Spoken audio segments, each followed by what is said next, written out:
ሰላም የተወደዳችሁ የኤሪሳት ቴሌቪዥን ተከታታዮች፣ ለዛሬ ሐምሌ 29 ቀን 2026 የተሰናዱ የረፋድ ዜናዎችን ወደ እናንተ ማድረስ እንጀምራለን። እንድትከታተሉን በአክብሮት እንጠይቃለን። አበይት ነጥቦቹን በቅድሚያ በሮማናት በኤሌክትሪክ ምሰሶዎች መውደቅ ምክንያት ህዝቡ በከፍተኛ ስጋት ውስጥ ይገኛል። መሐመድ ዳጋሎ የጦር ኃይላቸው ወደፊት እንዲገሰግስ ትዕዛዝ መስጠታቸውን አስታወቁ። ቱርክ የሱዳንን የሰላምና የመልሶ ግንባታ ስራ ድጋፍ እንደምትቀጥልበት አስታወቀች። የተባበሩት አረብ ኤሚሬቶች ገቢ ማደጉን ተገለጸ። የግብጽ አየር መንገድ ወደ ፖርት ሱዳን በሳምንት 5 በረራዎችን እንደሚያደርግ አስታወቀ። የፊፋው ፕሬዝዳንት ተቺዎቻቸውን ጸልዩ አሉ። ወደ ዝርዝር ዜናዎች እናልፋለን። ከኛ ጋር ቆዩ። በሮማናት በኤሌክትሪክ ምሰሶዎች መውደቅ ምክንያት ህዝቡ በከፍተኛ ስጋት ውስጥ ይገኛል። ትናንት ሐምሌ 28 ቀን 2026 ዓ.ም በትግራይ ክልል በወረዳ 70 እንደርታ ከተማ ሮማናት ከባድ ንፋስ የታጀበ ዝናብ በመዝነቡ ከፍተኛ ጉዳት አድርሷል። በተነሳው ኃይለኛ ንፋስና ዝናብ ምክንያት በከተማው የሚገኘው ትራንስፎርመር ጨምሮ ሁሉም የኤሌክትሪክ ምሰሶዎችና መስመሮች በመውደቃቸው በህዝቡ መኖሪያ ቤቶች ላይ ወድቀው እንደሚገኙ ከአካባቢው የወጣ መረጃ ያመለክታል። ይህ አደጋ ከተከሰተ በኋላ በአካባቢው ማህበረሰብ ውስጥ ከፍተኛ ፍርሃትና ስጋት ሰፍኗል። የከተማው ነዋሪዎች በህይወታቸውና በንብረታቸው ላይ ተጨማሪ ጉዳት እንዳይደርስ በከፍተኛ ስጋት ውስጥ ይገኛሉ። በተፈጠረው አስጊ የአደጋ ሁኔታ ምክንያት የኢትዮጵያ ኤሌክትሪክና አደጋ መቆጣጠር አስተዳደርን ጨምሮ የሚመለከታቸው አካላት አስቸኳይና ዘላቂ መፍትሄ እንዲሰጡ እንዲሁም የኤሌክትሪክ መስመሮቹን ከአደጋ ነፃ እንዲያደርጉ የአካባቢው ነዋሪዎች ጥሪ እያቀረቡ መሆኑን ከሚሰጡት መረጃ መረዳት ተችሏል። መሐመድ ዳጋሎ የጦር ኃይላቸው ወደፊት እንዲገሰግስ ትዕዛዝ መስጠታቸውን አስታወቁ። በሱዳን እርስ በርስ ጦርነት ተፋላሚ የሆኑት የፈጥኖ ደራሽ ኃይሉ ዋና አዛዥ መሐመድ ሐምዳን ዳጋሎ የጦር ኃይላቸው ወደፊት እንዲገፋ ትዕዛዝ መስጠታቸውን ይፋ አደረጉ። ይህንን ያስታወቁት ሌላኛው ተፋላሚ በሌተናል ጄኔራል አብዱልፈታህ አልቡርሃን የሚመራው ጦር ኃይል ካርቱምን ከአልኡበይድ ጋር የሚያገናኘውን ስትራቴጂያዊ አውራ ጎዳና መልሶ መቆጣጠሩን በገለጸ ማግስት ነው። የአውራ ጎዳና በፈጥኖ ደራሽ ኃይሉ ቁጥጥር ስር ያለውን የሰሜን ኮርዶፋን ዋና ከተማ አልኡበይድ በጦር ኃይሉ እጅ ከሚገኘው ካርቱም ጋር የሚያገናኝ ነው። በአልኡበይድ ከተማ ዙሪያ እየተካሄደ ያለው ጦርነት በተመለከተ የተባበሩት መንግስታት ድርጅት ለሳምንታት ያህል የጅምላ ጭፍጨፋ ሊከሰት እንደሚችል ማስጠንቀቂያ ሲሰጥ መቆየቱ ይታወሳል። በከተማዋ ውስጥ በመቶ ሺህ የሚቆጠሩ ተፈናቃዮች የሚገኙ ከመሆኑም በላይ የምግብ የውሃና የነዳጅ እጥረት እንዳጋጠመ በስፋት እየተነገረ ይገኛል። የሌተናል ጄኔራል ጦር ኃይል ወደዚያ ከተማ የሚወስደውን ዋና መንገድ መቆጣጠሩን ይፋ ማድረጉን ተከትሎ መሐመድ ሐምዳን ዳጋሎ ለወታደሮቻቸው አዲስ መመሪያ ማስተላለፋቸውን ገልጸዋል። በመመሪያው መሰረት ውጊያ እንዲያቆሙ ታዘው የነበሩት የጦር አዛዦች ክልከላው እንደተነሳላቸው አስታውቀዋል። መመሪያው ሰኞ ዕለት መተላለፉን ያስታወቁት ዳጋሎ በኮርዶፋን ግዛት ውስጥ በተካሄደው ዘመቻ ድል መገኘቱንም ገልጸዋል። ዛሬ ባደረጉት ንግግር ጀግኖቻችን ላሳያችሁት ውጤት አመሰግናለሁ፣ ተግባራችሁን ተወጥታችኋል፣ መልካም ዜና እየመጣ ነው ያሉት ዳጋሎ ባለፉት 24 ሰዓታት ውስጥ የእስላማዊ ንቅናቄ ሰራዊትና ሚሊሻዎቹ ባሉት ላይ ከፍተኛ ጉዳት ማድረሳቸውን አስረድተዋል። ጨምረውም ታጣቂዎቻቸው ወታደራዊ እንቅስቃሴዎችን ቪዲዮ ከመቅረጽ እንዲታቀቡ አሳስበዋል። አምስተኛ ረድፍ ብለው በጠሩት ቡድን ላይ እርምጃ እንዲወስዱም ትዕዛዝ ሰጥተዋል። የጦር ኃይሉ ወታደራዊ ዲሲፕሊን በጠበቀ ሁኔታ እርምጃው እንዲቀጥል ያሳሰቡት ዳጋሎ ከዛሬ ጀምሮ ወደፊት መገስገስ ብቻ ነው፣ ወደ ኋላ የለም ማለታቸውን ሱዳን ፖስት ዘግቧል። እንደ ዘገባው ይህ ንግግር በኮርዶፋን አካባቢ በሁለቱ ተፋላሚዎች መካከል የተጠናከረ ወታደራዊ ግጭት ሊከሰት እንደሚችል የሚያሳይ ነው። ቱርክ የሱዳንን የሰላምና የመልሶ ግንባታ ስራ ድጋፍ እንደምትቀጥልበት አስታወቀች። የቱርክ የውጭ ጉዳይ ሚኒስቴር ሀካን ፊዳን አንካራ በሱዳን ያለው ግጭት ለመፍታት የሱዳንን ሰብአዊ ፍላጎት ለማሟላትና ለሀገሪቱ መልሶ ግንባታ የበኩሏን አስተዋጽኦ እንደምታበረክት ገልጿል። በሀገሪቱ ያለውን ግጭት ለመፍታት የሚደረገውን ጥረት መደገፋችንን እንቀጥላለን። የሱዳን ወንድሞቻችንና እህቶቻችን ሰብአዊ ፍላጎት ለማሟላትና በሱዳን መልሶ ግንባታ ሂደት ውስጥ የምናደርገውን የልማት እርዳታ ለማስቀጠል ስራችንን እንቀጥላለን ሲል ፊዳን በኤክስ ማህበራዊ ሚዲያ ላይ አስታውቋል። ፊዳን ይህን ያለው ከሱዳኑ የውጭ ጉዳይና ዓለም አቀፍ ትብብር ሚኒስቴር መሐይዲን ሳሌም ጋር በዋና ከተማዋ አንካራ ባደረገው ውይይት ነው ሲል አናዶሉ የዜና አገልግሎት ሐምሌ 28 ቀን 2026 ዘግቧል።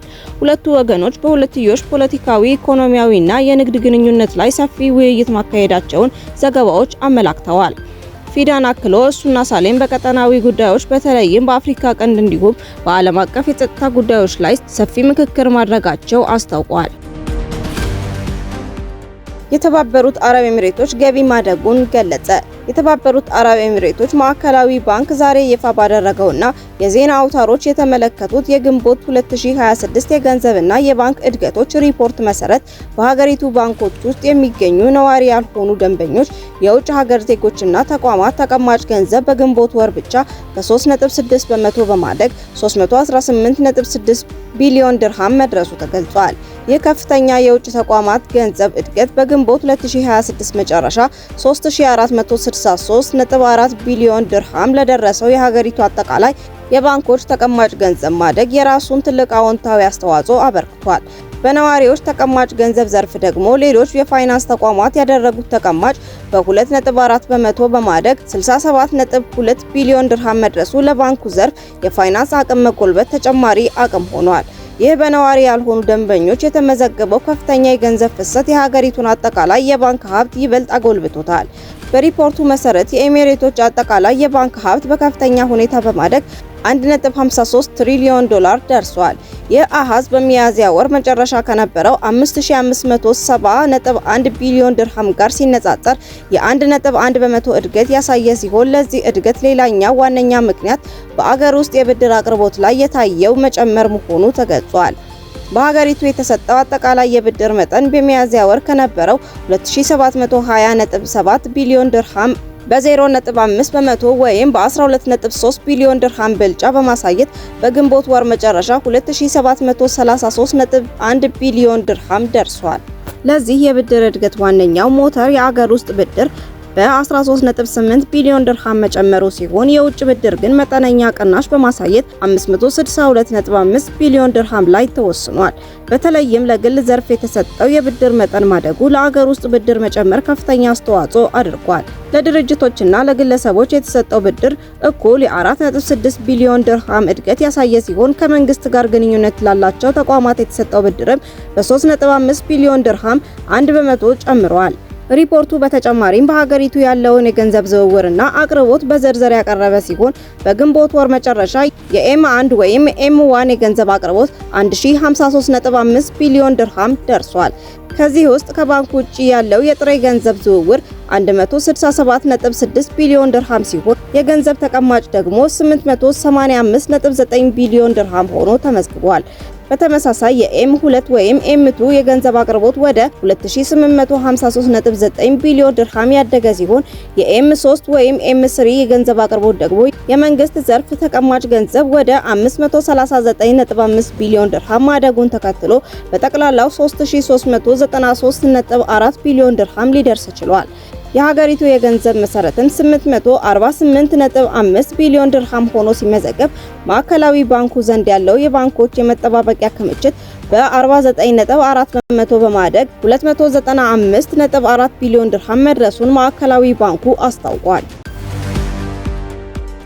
የግብጽ አየር መንገድ ወደ ፖርት ሱዳን በሳምንት 5 በረራዎችን እንደሚያደርግ አስታወቀ። የግብጽ አየር መንገድ ኢጂፕት ኤር ከነሐሴ 5 ጀምሮ በቀይ ባህር ዳርቻ ወደምትገኘው የሱዳን ከተማ ፖርት ሱዳን በሳምንት 5 ጊዜ ቀጥታ በረራዎች እንደሚጀምር አስታውቋል።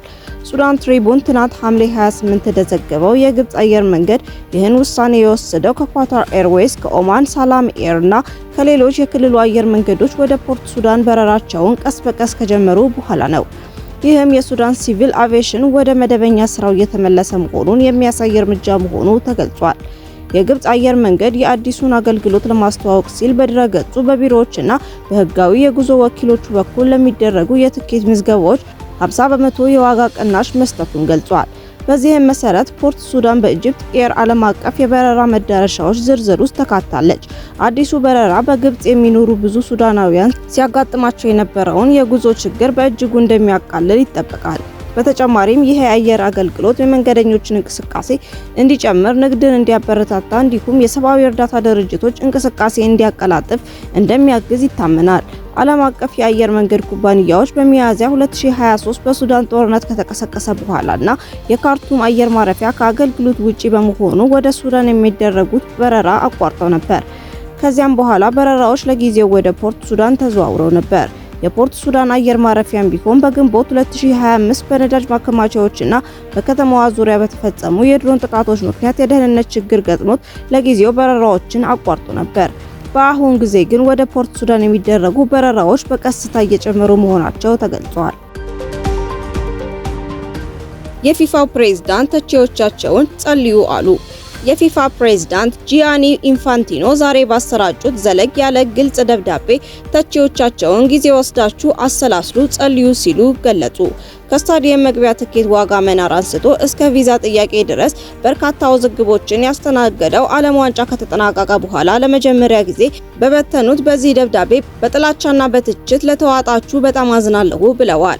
ጨምረውም ከእስክርቢቶና ከወረቀት ጀርባ ሆነው ከስክሪኖች ፊት ለፊት ተቀምጠው ጥላቻን፣ የሐሰት ወሬዎችን ለሚያሰራጩ እኛ እንደ ፊፋ ከፊት ሆነን በዓለም ላይ ምርጥ የሆነውን ውድድር ጠንክረን በመስራት ማጠናቀቃችንን ለመግለጽ እፈልጋለሁ። በውድድሩ ላይ ምንም አይነት ጥቃት ወይንም ክስተት ሳይፈጠር 100% ደህንነቱና ጸጥታው የተጠበቀ ሆኖ አልፏል። ያጋጠመን ደስታና ሐሴት ብቻ ነበር በማለት ገልጸዋል። ኢንፋንቲኖ አስከትለውም እናንተ ጥላቻን ስታሰራጩ እኛ ሁለት በጦርነት ውስጥ ያሉ አገራት አንድ እንዲሆኑ ያለመታከት ሰርተናል። ኢራን ያለምንም አደጋ ወይም ግጭት አሜሪካ ለመግባት ችላ ነበር። የኢራን ቡድን የተቀበለው መግባት የሚያስችል ቪዛ ብቻ ነው፣ ምክንያቱም እግር ኳስ ፖለቲካ ሳይሆን ሰላም ነው ሲሉ አስረድተዋል። ፊፋ በ2026 የዓለም ዋንጫ ጨዋታ ወቅት በአሜሪካ ጣልቃ ገብነትና ወገንተኝነት ሲተች መቆየቱን ይታወቃል። ውድ የኢሳት ቴሌቪዥን ተከታታዮች ለዛሬ ረፋድ የተሰናዱ ዜናዎቻችንን በዚሁ አበቃን። በቀጣይ እስከምንገናኝ መልካሙን ሁሉ ተመኘን። ሰላም።